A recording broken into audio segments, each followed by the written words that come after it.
Hello, this is the movie The Electric State, 2025, set in a world where robots, once assigned to perform difficult human tasks, eventually rebelled, forcing humanity into a real war to destroy the very beings they had created with their own hands. Helping them in this battle is the Neurocaster, equipment that allows people to have their own bot and control it remotely from any distance. In this technologically advanced world lives a girl who has already lost everything she once had. On top of that, a massive corporation has kidnapped her brother for unknown experiments. Now you'll find out how this truly touching yet simultaneously funny story unfolds. The year is 1990, a time when the war had not yet begun. A boy named Christopher finishes his exam in just a few hours, an exam that Einstein himself once took 3 days to complete. Waiting for him is his sister, Michelle, who is incredibly proud of her brother. However, Christopher encounters a soldier who asks him to grow up and take off his robot-themed t-shirt, warning that war is approaching fast. Christopher suddenly decides not to go to college, so Michelle plays along with their favorite scene from the cartoon Cosmo Kid. Even his t-shirt is from that very cartoon. Centro Technologies, a company that began mass-producing robots after Walt Disney's use of robots for promoting his amusement park, revolutionized the industry. Robots replaced humans in jobs that people didn't want to do. However, the robots soon grew tired of this too. That's why, as a precaution, the company's owner, Ethan Skate, never used robots for his own labor as he couldn't trust them. After all, they would never understand the interests of ordinary people. This war lasted 2 years, with robots fighting to gain their rights and live as equals alongside humans. And humanity was losing the war, which is why he was forced to invent the Neurocaster, a technology that allowed people to control the robots they had originally created for the military. This innovation enabled them to achieve victory within a few weeks. The leader of the robots, Mr. Nutt, signed an act of surrender with the President of the United States and the head of Centro Technologies. The story then jumps to 1994, showing life after the war. Michelle is seen in her room trying to remove an unfamiliar bracelet from her ankle, but the pliers break. Suddenly, Ted, the man who took her in after her parents and brother died, bursts into the room. Michelle firmly believes that people should live in the real world rather than constantly being immersed in the Neurocaster, unlike her new family who spend all their time glued to it. Even at school, children are required to study through this technology, but Michelle refuses, which lands her directly in the principal's office. There, we learn that Michelle's parents and brother died in a car accident after their vehicle hit a deer. Feeling downhearted, Michelle returns home only to be greeted not with a question about her day, but with her stepfather's loud snoring from inside the Neurocaster. That night, her sleep is filled with both frightening and pleasant memories, but it's all interrupted by a noise from the yard. Spotting a shadow, Michelle quickly rushes to investigate and sees a robot. Panicking, she runs back inside, locks the door, and tries to call the police, only to find her stepfather's backside pressing down on the phone. With no other option, she hides under her bed and watches as the bot paces around her room. When the robot finally finds her, it can't speak but clearly isn't trying to harm her. Instead, it gestures for her help in fixing its voice module, which Michelle successfully repairs on her first attempt. Using a series of cryptic phrases from the Cosmo Kid cartoon, the robot attempts to reveal that it's actually her brother, Christopher. Suddenly, her stepfather appears and demands she throw the robot out of their home, warning that if the police arrive and find it there, it will spell trouble for him. The robot decides to stand up for the girl and pushes the man, which he perceives as a challenge to a fight. In the scuffle, the man foolishly hits his head on a bar and believes it to be an attempted murder. He rushes to call the police, but Michelle quickly knocks him out with a stun gun. With full hope that the bot isn't some kind of maniac, Michelle asks it to break her bracelet. She then attempts to steal her stepfather's car, even though she's never driven before. Due to a flat tire, they are forced to stop near the Battle of Fort Hall landmark. However, after discovering a rotten spare tire, Michelle loses all hope. Michelle questions the bot about its behavior, and it turns out, at least according to the metalhead, that her brother Christopher is still alive. The robot claims that a man in glasses, specifically a doctor, knows his location. Michelle immediately remembers the doctor who had informed her of her parents' and brother's death after the accident. However, the robot insists that Christopher is actually here, in the heart of the Forbidden Zone, inside a robot prison from which escape is impossible. The duo continues their journey by train, like desperate teenagers. They even manage to sneak onto a farm where the owners are lost in their Neurocasters, completely unaware that they're about to lose their kayak, which becomes the kids' new mode of transportation. While Michelle is away, the robot notices a homeless man lying on the cold asphalt, still immersed in a Neurocaster. When Michelle returns, Christopher is nowhere to be found. He had tried to help the poor man, at least by covering him with a blanket. But the girl notices a car approaching and immediately hides. Nearby, a truck stops and the driver steps out. As we later learn, he's an illegal arms dealer who claims that the deeper he drives into the zone for supplies, the higher the price. That's why he's always prepared for unexpected situations. When threatened with his own merchandise, the man strangely repeats the phrase, "I'm in shock," several times. Suddenly, a robot from his truck shocks the attacker with electricity, causing him to drop dead on the spot. Seizing the opportunity, Michelle and Chris quickly climb into the trailer and hide among the boxes. Thus began their full-fledged journey into the zone. Meanwhile, an unknown man discovers their abandoned car, along with the keys inside. When this man arrives at his warehouse, his robot begins unloading the boxes. He instructs the robot to list the items, but as they get distracted arguing, because the robot stole an extension cord for the microwave, the kids attempt to sneak out quietly. Unfortunately, Chris accidentally activates a toy fish, giving away their presence. The man's name is Keats, and he calmly tries to figure out why the kids are there. But when he hears that Michelle is heading to the zone, he firmly asks her to take the elevator and leave immediately. However, just then, someone descends in the elevator. Keats quickly tells his robot Herm to follow their plan. Herm drags Chris away, while Keats instructs Michelle to pretend to be his mute sister and not to mess things up. But it turns out that the man following her trail was none other than Marshal Colonel himself. He immediately identified her as Michelle and listed several laws she had broken by running away from home. This time, however, the man's trap didn't work, and Michelle had to personally save Chris, disappearing into the darkness. When the officer deflected Keats' attack and broke his prized firearm worth 30 grand, Michelle reappeared. Through heartfelt conversations about her brother, she lured the officer into a trap, giving them enough time to escape by cart straight into the zone. But at the last moment, Marshall overturned all the carts with his pistol, determined to destroy the bots. Yet they wouldn't give up so easily. They distracted him long enough for Michelle to ram the colonel with a bulldozer, triggering a landslide. This also meant that Keats and his newfound crew were now stuck in the zone forever. This place was home to scavenger bots, machines that survived by dismantling other robots for parts. What they did to humans remained unknown, as Keats had never stayed long enough to find out. But this time, thanks to Michelle, he was about to. Keats sneaked into a hangar, where the reason behind Herm's stolen extension cord was finally revealed. Upon hearing that Michelle needed to travel 500 kilometers south through the zone, Keats thought she was insane. Nevertheless, he allowed Herm to carry a Volkswagen proudly on his shoulder, which would serve as their transportation for the next few weeks. Meanwhile, Ethan Skate spent time with his mother, but this too turned out to be a crumbling illusion.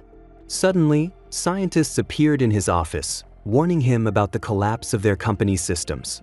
The key issue was that Christopher, the most crucial subject behind Ethan's breakthrough, had escaped.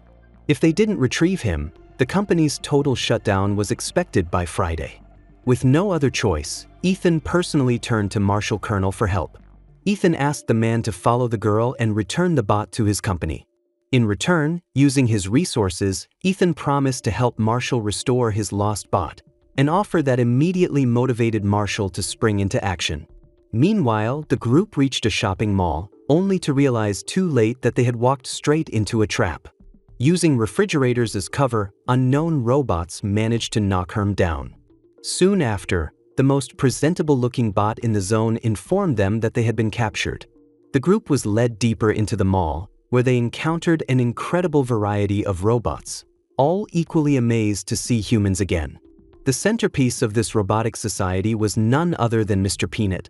Yes, the very robot who once signed the peace treaty with the President of the United States. Apologizing for the misunderstanding, Mr. Peanut explained that they had mistaken the group for scavenger bots. After hearing their story, he released them and even invited the company to dine at a burger joint. Unfortunately for Keats, who eagerly requested a cheeseburger, the robot sadly informed him that only canned beans were left. During their stay, Michelle learned from Mr. Peanut that Dr. Amherst had indeed been there. However, they had expelled him from their community because he threatened to destroy the delicate peace between humans and robots, something Mr. Peanut couldn't allow after years of hard-earned stability. Michelle was determined to set out and find the doctor immediately, but Keats convinced her to stay at least until morning. That night, memories of her brother Chris once again flooded Michelle's mind, warm flashes of them watching Cosmo Kid together. Suddenly, a robot appeared and played that very cartoon, immersing them all in nostalgic comfort. This time, even a dozen robots joined in, sharing in the warmth of the moment. Just as the group prepared to rest, a robot mail carrier slipped into the room and delivered something astonishing, a letter from Dr. Amherst addressed to Chris. On the envelope was an address revealing where they could find him. Mr. Peanut overheard this and decided to introduce the group to a special robot, a seasoned fighter who had battled scavenger bots and knew how to defend against them. Though the old robot frequently powered down mid-sentence due to age, his advice was invaluable. The group prepared to leave, but Marshall was already closing in. When they arrived at the address, it turned out to be an abandoned amusement park. However, Michelle spotted a flickering light glowing inside the haunted house. But just as they arrived, they were ambushed by a massive horde of scavenger bots. The haunted house turned out to be full of fake doors, leaving the team cornered and preparing to say their goodbyes. Suddenly, a loud blast of hip-hop music filled the air, sending the scavengers fleeing. The team, now disoriented, tumbled straight into the feet of Dr. Amherst. The doctor, realizing his plan had worked, was quickly confronted by Michelle, who demanded to know her brother's location. Using his robot, a bot equipped with a vocabulary of over 110,000 words, Amherst revealed the tragic truth about Christopher. The boy had fallen into a coma, and when doctors examined his brain, they discovered something extraordinary, a mind capable of unparalleled connectivity. With little hope of recovery, Christopher was turned into a conduit, a bridge that connected neurocasters to combat bots, ultimately securing victory in the war. When Christopher miraculously awoke from his coma, Dr. Amherst begged Ethan's skate to disconnect him, but Ethan refused, threatening to kill the doctor if he tried.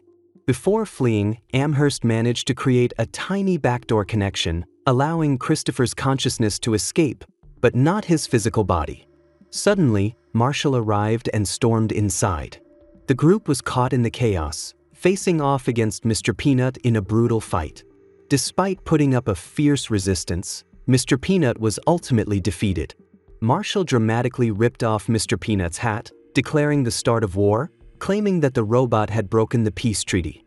Meanwhile, Keats overheard commotion and warned the team to hide Chris, as Ethan's men had arrived. Rather than run, the team chose to fight back, destroying one neurocaster after another. When Marshall finally cornered them, Dr. Amherst sacrificed himself to buy time for the group. Tragically, in the most intense moment of their confrontation, Ethan himself appeared and coldly murdered Amherst on the spot. Chris was captured and taken back to the company's lab, while the rest of the team was left devastated. Upon returning to the robot community, they found that nearly all of the bots had been destroyed, except for a lone robot hairdresser. In the lab, Marshall realized the horrifying truth. Chris wasn't just a bot, he was a child. Disgusted, Marshall confronted Ethan, who dismissed his concerns, calling Christopher's suffering a necessary sacrifice for a brighter future. Meanwhile, Chris's containment chamber was sealed, ensuring no further escape. Back at the robot hideout, Keats, after getting a questionable haircut, just kidding, helped the team devise a plan for revenge. Dr. Amherst's robot, now the sole carrier of the doctor's knowledge, informed Michelle that it held all the access codes needed to escape the zone. It also confirmed that Chris was being held in Seattle, and if they managed to disconnect him, the entire system would collapse, shutting down every Neurocaster worldwide. With newfound determination, the team repaired the broken trucks along the highway, preparing for a daring mission. They set out on a long journey, ready to sneak into Ethan's lab and bombard it with stolen company Porsches, creating a chaotic distraction no one could ignore. Ethan reacts aggressively, ordering security to eliminate the intruders, but it turns out to be yet another trap. Mr. Peanut and his team unleash chaos on the second-wave bots, delivering a showdown that rivals the Avengers. Meanwhile, Michelle and the doctor infiltrate the lab. While Ethan is preoccupied and leaves Christopher behind, Michelle devises a clever plan. They scare away the staff by convincing them that Amherst's computer was about to eradicate everyone. With the room secure, they lock themselves in with Christopher. The doctor advises Michelle that if she truly wants to speak with her brother, she must connect with him from the inside, meaning she must wear the Neurocaster. Out on the battlefield, Ethan returns in a massive war machine, scorching robots one after another. Unexpectedly, Marshall arrives and saves Mr. Peanut. Upon hearing that the robots are fighting not for violence but for freedom, Marshall finally understands that he's witnessed a robot more human than some people. He reveals Ethan's location and leaves the battlefield. Despite her hesitation, Michelle puts on the Neurocaster and connects with Christopher. After an emotional reunion, Christopher pleads with her to disconnect him, knowing it will destroy the network, and him along with it. Michelle desperately searches for another solution. Meanwhile, Ethan manages to destroy yet another of Herm's bodies. Just as he's about to finish off the remaining bots, he's warned of a system breach. Rushing to the server room, Ethan disconnects from his war machine, only to be greeted by Mr. Peanut. Sadly, Herm sacrificed himself in a valiant effort to protect his friend Keats. With no other options left, Michelle makes the heartbreaking decision to disconnect Christopher. The entire Neurocaster network collapses, leaving the battlefield silent as robotic soldiers fall lifelessly to the ground. Realizing what happened, Ethan assumes Mr. Peanut will kill him. But the robot instead promises that humans and robots will now live together on this planet, side by side. As robots celebrate their victory, Keats confesses his love to his fallen friend Herm. After an emotional farewell, Herm's backup unit reveals an unexpected surprise: an 8-inch version of himself designed for precision work. In a humorous twist, Herm remarks that he'd never seen Keats 8 inches either, but generously allowed him a heartfelt goodbye. In the aftermath, as society faces the chaos of a disconnected world, Michelle records a powerful message urging people to embrace the warmth of human connection, to value every hug, touch, and kiss as moments of genuine closeness. "It's time," she says, "to forget about the Neurocasters and appreciate what's real." Herm jokingly calls her speech not bad for a sack of bones, but Keats reassures Michelle with heartfelt support. Meanwhile, Christopher's robot body ends up discarded in a scrapyard, a silent reminder of the sacrifices made for a better future.